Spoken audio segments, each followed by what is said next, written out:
Shalom saudara-saudara terkasih di dalam Tuhan. Pagi ini kita akan kembali mendengarkan firman Tuhan. Mari sama-sama kita berdoa. Terima kasih Tuhan atas kasih karunia-Mu pada hari ini Tuhan. Kiranya ya Tuhan penyertaan Kau dalam hidup kami senantiasa dalam setiap langkah hidup kami boleh selalu berada dalam pimpinan Engkau ya Tuhan.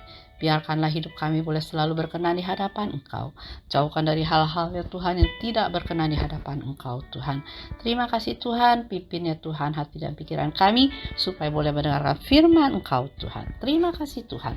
Hanya di dalam nama Engkau, nama Tuhan Yesus kami berdoa. Firman Tuhan pada pagi hari ini bertemakan tentang berharap pada Tuhan. Kitab Ratapan ditulis oleh Nabi Yeremia sebagai ungkapan kepedihan hatinya yang mendalam atas kehancuran Yerusalem, tembok-tembok kota yang runtuh dan pembuangan orang-orang ke Babel. Di dalam Ratapan 3 ayat 26 dikatakan, adalah baik menanti dengan diam pertolongan Tuhan. Sambil duduk, Nabi Yeremia menangis dan meratapi Yerusalem. Betapa terpencilnya kota itu yang dahulu ramai. Laksana seorang janda ia yang dahulu agung di antara bangsa-bangsa. Yang dahulu ratu di antara kota-kota, sekarang menjadi jajahan. Yehuda telah ditinggalkan penduduknya karena sengsara dan karena perbudakan yang berat. Jalan-jalan ke Sion diliputi duka cita karena pengunjung-pengunjung perayaan tiada. Sunyi senyaplah segala pintu gerbangnya. Ini kita dapat baca di dalam Ratapan pasal ke-1 ayat 1, 3, dan 4. Namun meskipun dimulai dengan ratapan, di balik itu ada pengharapan untuk dipulihkan. Ada janji pemulihan bagi setiap orang yang berharap kepada Tuhan. Seperti tadi dikatakan di dalam Ratapan 3 ayat 26, adalah baik menanti dengan diam dalam pertolongan Tuhan. Janji pemulihan disediakan bagi orang-orang yang senantiasa bertekun menanti-nantikan Tuhan. Menantikan Tuhan berarti menaruh harap dan mempercayakan hidup sepenuhnya kepada Tuhan, serta memandang Dia sebagai satu-satunya sumber pertolongan dan bukan yang lain. Karena Dia yang memberi kekuatan kepada yang lemah dan menambah semangat kepada yang tiada berdaya. Itu terdapat dalam Yesaya pasal 40 ayat 29. Kalau kita baca lebih lanjut di dalam Yesaya pasal 40 ayat 31 juga dikatakan, orang-orang yang menanti-nantikan Tuhan mendapat kekuatan baru. Mereka seumpama Raja Wali yang naik terbang dengan kekuatan sayapnya. Mereka berlari dan tidak menjadi lusuh. Mereka berjalan dan tidak menjadi lelah. Orang yang menanti-nantikan Tuhan akan memperoleh kekuatan baru, kemampuan untuk mengatasi masalah, dan kesanggupan untuk terus berjalan maju melewati badai yang ada. Apakah alasan kita berharap pada Tuhan dan menantikannya? Karena di dalam Ratapan 3 ayat 22 dan 23 dikatakan, tak berkesudahan kasih setia Tuhan, tak habis-habis rahmat-Nya, selalu baru setiap pagi, besar kesetiaan-Mu.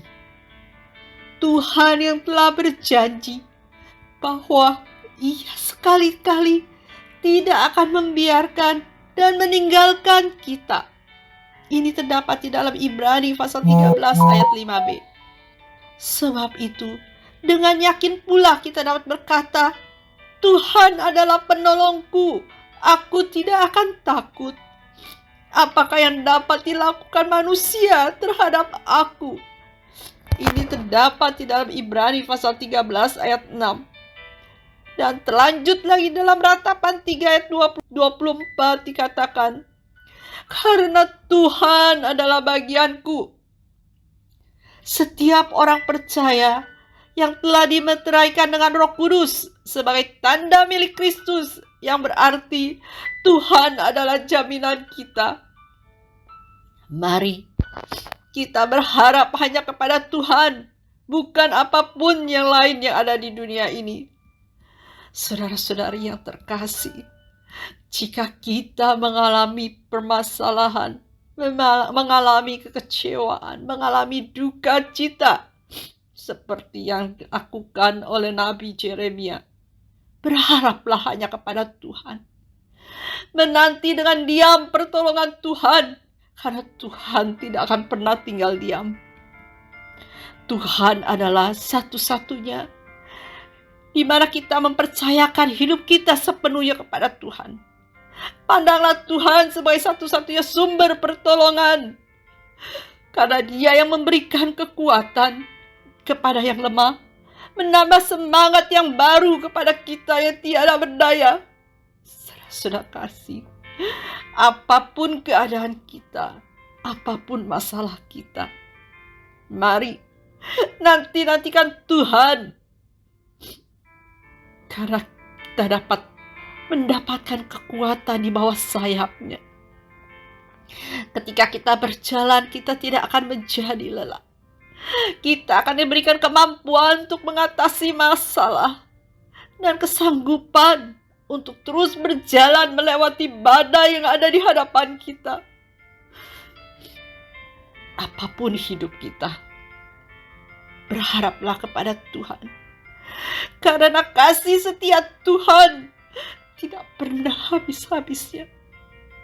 Rahmat-Nya selalu baru untuk kita setiap pagi. Tuhan yang selalu besar kesetiaannya di dalam hidup kita. Mari kita bersyukur dan berterima kasih mempunyai Allah yang begitu hebat di dalam hidup kita. Tuhan berjanji tidak sekali-kali Dia akan meninggalkan kita. Oleh karena itu, jangan takut. Ratapan 3 di ayat 24 dikatakan, aku tidak takut. Apa yang dapat dilakukan manusia terhadap aku? Karena Tuhan adalah bagianku. Kita adalah milik Kristus yang telah dimeteraikan dengan Roh Kudus. Dan Tuhan adalah jaminan kita. Berharaplah selalu kepada Tuhan. Mari sama-sama kita berdoa. Terima kasih Tuhan atas firman Kau yang begitu luar biasa pada pagi hari ini Tuhan. Kiranya ya Tuhan, setiap orang yang mendengar firman Kau pada pagi hari ini Tuhan mendapatkan kekuatan yang baru. Hidup mereka mendapatkan jaminan yang baru. Rahmat dan kasih Engkau yang selalu baru setiap hari dan tidak berkesudahan, sanggup memberikan kekuatan baru di dalam hidup mereka, menjalani hidup tiap hari dalam hidup mereka Tuhan, setiap langkah dalam hidup mereka Tuhan. Oh Tuhan, kiranya ya Tuhan melalui firman Kau Tuhan pada pagi hari ini, kita boleh selalu berharap hanya kepadamu Tuhan. Apapun perkembangan dunia ini Tuhan, tapi Engkau adalah harapan kami satu-satunya. Kami boleh selalu menanti-nantikan Engkau Tuhan di dalam hidup kami. Dan berharap hanya kepada Engkau Tuhan. Karena Engkau yang selalu mampu mengatasi setiap keadaan. Dan memberikan kami kesanggupan untuk terus berjalan maju. Sampai kita mendapatkan tujuan yang akhir dalam hidup kita.